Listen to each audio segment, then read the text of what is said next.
तेज धूप में रामू अपने बंजर खेत में संघर्ष करता है। उसकी भौहें चिंता से तनी हुई हैं। वह अथक परिश्रम करता है। उसके प्रयास सूखे से प्रभावित भूमि के खिलाफ व्यर्थ लगते हैं। निराशा उसे जकड़ लेती है क्योंकि वह चिल्लाता है, मेरा क्या होगा। अविराम धूप के नीचे रामू एक दूरस्थ गांव में एक मजदूर के रूप में काम करता है। उसका दृढ़ संकल्प अटूट है। हर झटके के साथ खून उसके हाथों को दागदार कर देता है। फिर भी वह हार मानने से इनकार करता है। हर प्रहार के साथ उसका संकल्प मजबूत होता जाता है। मुझे अपने परिवार के लिए पैसे बचाने की जरूरत है, रामू फुसफुसाता है। उसकी आवाज अटूट प्रतिबद्धता से भरी है। रामू गांव के खेत में अथक परिश्रम करता है।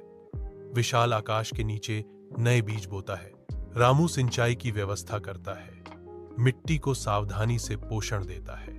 हरियाली खेत को ढक लेती है। रामू के अटूट समर्पण का एक जीवंत प्रमाण, जैसा कि वह घोषणा करता है, कड़ी मेहनत कभी बेकार नहीं जाती। तेज धूप में रामू अपने बंजर खेत में संघर्ष करता है। उसकी भौहें चिंता से तनी हुई हैं। वह अथक परिश्रम करता है। उसके प्रयास सूखे से प्रभावित भूमि के खिलाफ व्यर्थ लगते हैं। निराशा उसे जकड़ लेती है क्योंकि वह चिल्लाता है, मेरा क्या होगा।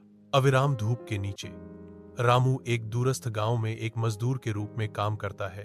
उसका दृढ़ संकल्प अटूट है। हर झटके के साथ खून उसके हाथों को दागदार कर देता है। फिर भी वह हार मानने से इनकार करता है। हर प्रहार के साथ उसका संकल्प मजबूत होता जाता है। मुझे अपने परिवार के लिए पैसे बचाने की जरूरत है, रामू फुसफुसाता है। उसकी आवाज अटूट प्रतिबद्धता से भरी है। रामू गांव के खेत में अथक परिश्रम करता है। विशाल आकाश के नीचे नए बीज बोता है। रामू सिंचाई की व्यवस्था करता है। मिट्टी को सावधानी से पोषण देता है। हरियाली खेत को ढक लेती है।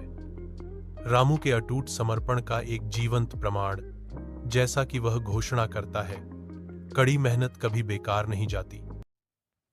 तेज धूप में रामू अपने बंजर खेत में संघर्ष करता है।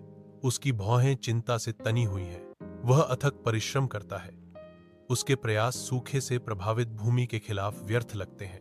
निराशा उसे जकड़ लेती है क्योंकि वह चिल्लाता है, मेरा क्या होगा।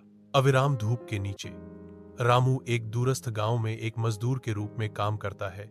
उसका दृढ़ संकल्प अटूट है। हर झटके के साथ खून उसके हाथों को दागदार कर देता है। फिर भी वह हार मानने से इनकार करता है। हर प्रहार के साथ उसका संकल्प मजबूत होता जाता है। मुझे अपने परिवार के लिए पैसे बचाने की जरूरत है, रामू फुसफुसाता है।